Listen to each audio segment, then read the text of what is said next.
বাস partially খান রাখবো আর খাবার গেলে বাজার করে রাখবো, তাই আজকে বাইরে এলাম বাজার করার জন্য।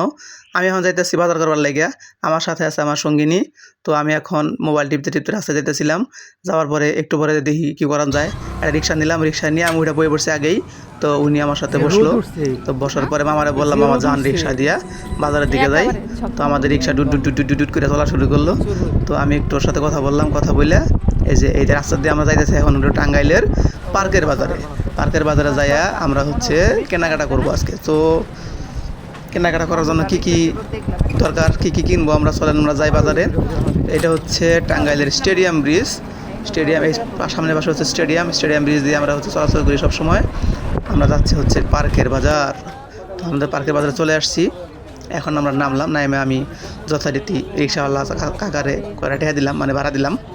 ভাড়া দেওয়ার পরে উনি একটু টাকাটা পাল্টায় নিবার চাইলো, বাকি বললো, পরে টাকাটা পাল্টায় দিয়ে আমি বাজারে ঢুকলাম। বাজারে ঢোকার সময়ই এই দিক দিয়ে শুরু হয়েছে বাজার, সবজি টবজি অনেক কিছু আছে। পার্কের বাজারে পাওয়া যায় না এমন কোনো জিনিস মনে হয় নাই, সব পাওয়া যায় পার্কের বাজারে। তো আমি বললাম যে ওই সাইডে যাই একবারে, মেইন যে খুচরা বাজার আছে সেখান থেকে কিনবো জিনিসগুলো, কারণ এইগুলোতে একটু দামগুলো বেশি হয়, ভিতরের দিকে গেলে দামগুলো কম পাওয়া যায়। এই জন্য আমি আইয়া গেছি, কিন্তু ওদের পিছনে পড়ে গেছি। পরে খারাইলাম, খারাইয়া সামনে যাওয়ার সময় দেখি যে এখানে মিষ্টি আলু বিক্রি করতেছে। তো ও বললো আমার মিষ্টি আলু কিনে দেওয়ার জন্য, বললাম যাওয়ার সময় কিনে দিমনি। এই কথা কইয়া আমরা বাজারের ভিতরে যাওয়া শুরু করলাম। এখন সবার প্রথমে আমাদের চাল ফুরাই গেছে, চাল কিনতে হবে, এই জন্য আমরা যাচ্ছি হচ্ছে চালের দোকানে। তো মুরগির দোকানে চিপাতে ঢুকলাম, চিপাতে ঢুকে আমরা আগে যাচ্ছি চালের দোকানে। এইদিকে অসংখ্য দোকান আছে, আপনারা চাইলে এদিক থেকে বাজার করতে পারবেন যারা টাঙ্গাইলে থাকেন। তো আমি আসলাম এদিকে একটা পানের দোকান দেখে এই সাইডে যায় আমরা সরাসরি চলে গেলাম চালের দোকানে। তো আসার সময় বউ আগে কয়ে নিয়ে এসে যে অন্যরকম চাল কিনবো, মানে সচরাচর যে চালগুলো খাই আমরা ওই চালগুলো কিনবো না। তো আঙ্কেল আমাদের পরিচিত, তো আঙ্কেলরে যায় বললাম যে আঙ্কেল স্পেশাল নাজির শাহী চাল আছে কিনা। তো আঙ্কেল বললো আছে, দাম একটু বেশি পড়বো।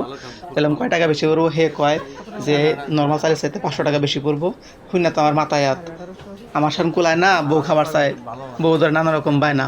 তো আঙ্কেলটা বললাম আঙ্কেল ভালো দেখে আমার একটা চাল দেন। তো আঙ্কেলের সাথে মিডিয়ারিটে আইসা আমরা এখানে বাজার করতে ঢুকলাম, কাঁচা বাজার। তো এখন আমার স্যারের সাথে দেখা হয়ে গেলো, জেফ স্যারের সাথে দেখা হলো, জেফ সাথে একটু কথাবার্তা বললে আমি আমার বাজার করা শুরু করলাম। নিলাম হচ্ছে প্রথমে নিলাম হচ্ছে ডাইল নিব এখানে, তারপরে ওর সাথে কি নিলাম খেয়াল নাই, ভুলে গেছি কে, না না না না মনে পড়ছে ওনার কাছে নিয়েছিলাম হচ্ছে। আমি প্রথমে নিলাম হচ্ছে জিরা দিল উনি আমার কিনা, মানে উনি আমার দিল, টাকা দিলাম আমি। তারপরে বললো যে কালো জিরা নিতে হবে, কালো জিরা নেওয়ার জন্য ওনাকে বললাম যে কালো জিরা মাইপে দেন। তারপরে হচ্ছে মরিচের গুঁড়া লাগবে, ওনাকে বললাম মরিচের গুঁড়া মাপার জন্য। তো উনি মাপা শুরু করলো, একটা একটা করে মাপা শুরু করলো। তো আমি ওনার সাথে পাশের সঙ্গীদের সাথে দাঁড়িয়ে কথা বলতেছিলাম। পরে মাপা গুজবা করার পরে টাকাগুলো দিলাম, দেওয়ার পরে আমরা আবার যাবো হচ্ছে অন্য বাজার করার জন্য। তো আমাদের টাকা দেওয়া শেষ, এখন আমরা ব্যাগ নিয়ে চলে যাচ্ছি হচ্ছে আরেক দোকানে। এখন যাবো হচ্ছে আমরা আদা কেনার জন্য, আমাদের আদা কিনতে হবে, রসুন কিনতে হবে, অনেক কিছু কেনা বাকি আছে। তো ওখানে গিয়ে আমরা আগে কাঁচামরিচ নিলাম, আঙ্কেলের কাছ থেকে কাঁচামরিচ নিলাম। আঙ্কেল কাঁচামরিচের দাম হলো 80 টাকা কেজি, আর পাশের দোকানে ছিল 60 টাকা কেজি, কিন্তু এই কাঁচামরিচটা দেখতে ভালো লাগছিলো তাই আমি ওইটাই নিলাম। এরপরে আমরা চলে আসলাম হচ্ছে আরেকটা দোকানে, যেখান থেকে আমরা হচ্ছে আলু কিনবো, মানে আমরা খাবো হচ্ছে দেশি আলু। পালন আলুটা ভালো লাগে না, কি হচ্ছে পাঁচকা লাগে, এই জন্য আমরা কিনলাম না। আমরা দেশি আলু কিনে নিয়ে এখন যাচ্ছি হচ্ছে আমাদের যে সবজিগুলো আছে, কাঁচা সবজিগুলো আছে, ওই সবজিগুলো কেনার জন্য যাচ্ছি। তো আমরা ভিতরে গেলাম, ভিতরে যাওয়ার পরে প্রথমেই আমরা কিনবো হচ্ছে, তো ভুল করে আমরা আগে রসুন না কিনে চলে আসছিলাম, পরে এখান থেকে এসে ছোটো ভাইয়ের কাছে রসুন কিনলাম। রসুন কেনার পরে আঙ্কেল দেখি লেবু সমানে বিক্রি করতেছে, কম টাকায় 30 টাকা কেজি লেবু বিক্রি করতেছে। তো সাথে সাথে আমি শুধু মিস করলাম না, লেবুটা কিনে ফেললাম। লেবুটা কিনে ফেলার পরে ছোটো ভাই আমাদের ওই যে টাকাগুলো নেওয়ার পরে বললো যে ভাই এখান থেকে এখন এগুলো আর নেওয়া যাবো না, সবগুলো নেওয়া শেষ। তো আমরা চলে গেলাম হচ্ছে আরেক সাইডে, তো ওরা দাঁড়া করে রাখে আমি চলে গেলাম হচ্ছে অন্য সব সবজি কেনার জন্য। সবজি টবজি কিনে এখন বাসায় চলে আসছি, আসার পরে তোর জন্য আম কিনছিলাম, দেখেন কী কী সবজি কিনছি। এরপরে কিনছি হচ্ছে লতি, যেটা আমি খাই না কারণ আমার চুলকায়, লতি খাইতেও পারি না আমি। এরপরে কিনছি হচ্ছে আপনাদের হচ্ছে বেগুন ভাজি খাওয়ার জন্য, লম্বা লম্বা গোল বেগুন কিনছিলাম ভাজি খাওয়ার জন্য। আমার বেগুন ভাজি খুবই ভালো লাগে, যদিও অ্যালার্জি আছে তারপরেও আমি বেগুন ভাজি খাই, শরীরে চুল খাইলেও আমি বেগুন ভাজি খাই, কারণ আমার বেগুন আমার খুবই পছন্দ, আমি সবজি খাই আলু আর বেগুন।